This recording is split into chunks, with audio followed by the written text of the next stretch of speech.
Retiring manufactured home titles in the state of Georgia. Hey guys, I am Brad Woodall. I'm a real estate investor. I'm the owner of Arborview Properties, which is arborviewhomebuyers.com and gamobilehomebuyers.com. I purchased a lot of mobile homes. I'm very experienced in this. I own mobile homes and I own them on land, and we've looked at them in parks and all of the above. And I've gotten to know that retiring titles is a very sticky situation. In most cases, people do not retire the titles properly or have not retired the titles properly. So I'm going to get into it a little bit here in this episode. So we're going to talk about retiring titles. What does that mean? Well, that means that you're surrendering the titles because a mobile home or a manufactured home is considered personal property until it's been permanently affixed to the land and the titles have been surrendered to the state. So there's a formal process with the state of Georgia to retire the titles or surrender the titles to the state. You basically have to fill out a specific form. And why would you do that? Well, the reason being is that most lenders and banks that are loaning money on these homes require that you have the titles retired because they don't want someone to be able to put a lien on the mobile home itself, but not on the land, and then somehow come take the mobile home and repossess the mobile home because the debt hasn't been paid. In most cases, when someone is getting a mortgage on a mobile home, whether it's a single wide, double wide, or whatever, they need to retire the titles as part of that process. And there is a formal process for that through the state of Georgia now. It's through a form called the T234. So let's jump into it here. I'm going to show you the T234 form here. We're going to jump over here. Here it is. Okay, so this is a T234. It was revised in 2005. This was created in 2004. So I'm going to give you a little bit of a history lesson. In 2004, the state of Georgia basically passed a law that created a formalized process for this. Prior to that, all of the counties and municipalities and tax assessors and commissioners and all that kind of did all their own sort of things, and it was a whole big giant train wreck. So they basically, in 2004, said, hey, all mobile homes, manufactured homes are considered personal property until a title is retired. So that means that there are titles and tags that you have to get for a mobile home until you've retired the titles. Once you've done that, then you don't have to do it anymore. There are still some processes in some counties. If you file for homestead exemption, you may think that your title is retired, but in fact, it's actually not. And the reason you might think that is because you're getting one tax bill. In most cases, in many counties, you're getting two tax bills, one for the mobile home or the personal property, and one for the land, for the real property, if it's on land. And in order to retire the title, you have to go through this formal process and surrender the titles. So this T234 is how you do that. I'm very familiar with these, filled out a lot of these. I understand the process, so I'm going to run through it with you here. So you can download this off of the Georgia Department of Revenue's website. You can print it out. And basically what you have to do here is you're going to put in your name and a mailing address if you want to send a certified copy to so-and-so. And then you're going to put here the debtor's name and mailing address. That's the owner. The debtor is the owner. And there's two spots, if there's two owners. And then there's a lien or lien holder, security party's name and mailing address. If there is a lien on the property, you would put that information in here. And then this certificate of permanent location covers the following collateral: the VIN and the title number. If you have a double wide, you need two of these T234s, one for each side, because with the double wide, you have two titles, side A and side B, because they're shipped separately as two separate units, two separate vehicles. All right, so you need the VIN number for each side and the title number. And then here, the description of real estate to which this is permanently affixed. So here, you are going to generally just put the address of the property. And then down here, you're going to need to know the deed book and page where the deed to that property exists. And you can search this. This is going to be in your local clerk of courts for your county. And there's going to be a book number and a page number. So you need to go find the deed. So whenever you purchase the property, they recorded that deed with the county clerk of courts. And there's going to be a book number and a page number. So you're going to need to put the page number here and the deed book number in the real estate records in the clerk of court of X county. So you're going to fill in the county in which you live here.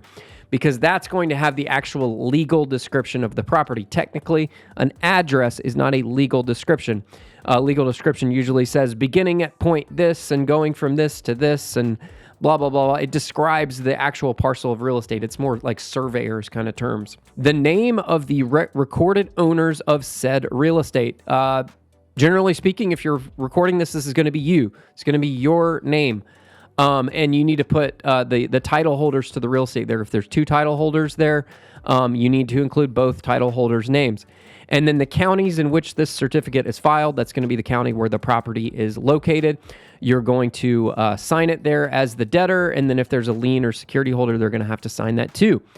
And then you down here will say, I certify the permanent location is recorded. So that is going to be done by the clerk of courts. So after you've filled out this form, you are going to have to take this form, and there's 2 of them, remember? So you're going to record this form and the titles, and you're going to go to the clerk of courts, and they're going to record this. And basically, they're going to attach this document to your property in the deed records. So if someone ever does a title search on your property, this is going to show up as being related to your property. You have to record this first. So you're going to take this down to the clerk of courts, record it. There's generally a document recording fee. Varies from county to county. Could be anywhere from $10 to $25. And they're going to record this, and they're going to put this stamp on here. They're going to sign it and say, we recorded this. And now, like I said, anytime anyone does a title search, this is going to show up. These, by the way, these are instructions on the other page. So like I said, all this stuff, just follow these instructions, right?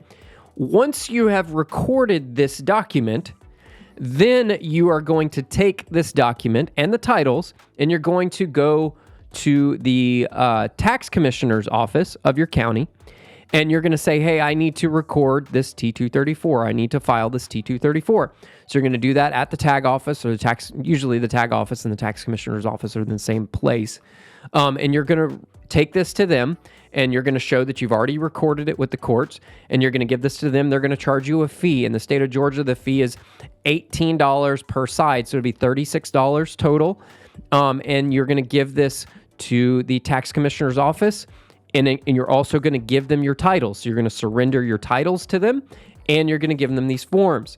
They're going to process this stuff, put it in the system, and then what's going to happen is then this is going to go out, and there's going to be a request submitted to either your local sheriff or your marshal, whoever the law enforcement agency that has jurisdiction over this, and they're going to send them out to the property and confirm that this property is that this mobile home or manufactured home is permanently affixed to the land. So that means that the wheels have been removed, the axles have been removed.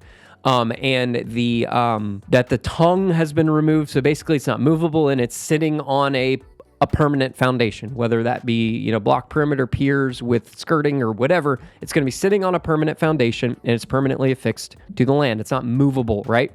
They're going to go out and confirm that. They're going to double check the VIN numbers and just confirm that. And once they've confirmed that, they're going to send that information back to the Georgia Department of Revenue. And within a few weeks, you're going to receive all your documents back in the mail, and you're going to receive a document that's basically that certificate of permanent location. And basically at that point, your titles have retired.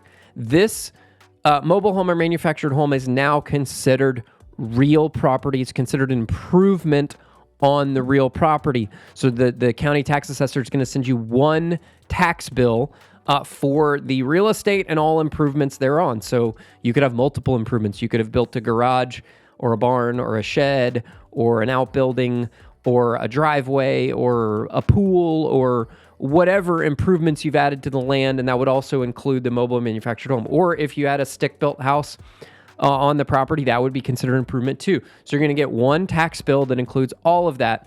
And now the titles have been retired and they've been surrendered to the state. And that means no one can actually go lien the titles to the manufactured home or the mobile home. They can only lien the property itself.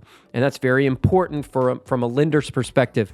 Most lenders are going to require you to have done that. Now that you've done all that, you basically are done at that point. Now, if you're not sure whether this has been done or not, If you search the deed records, if it was done properly, if you search the deed records, you should find this T-234 form filed under that property with your local county clerk of court. It might require, maybe if they didn't reference it properly, it might require some searching, maybe searching name, all that sort of stuff, but it should be recorded with the clerk of courts. That's a requirement. Also, if you give your VIN numbers to the county tax commissioner's person, they can search it in the state of Georgia DMV database, and they can also tell you whether the titles have been retired or not. If you're not sure whether they are or not, and you go down there and they say, no, they haven't, then you're going to have to get replacement titles if you don't have the titles.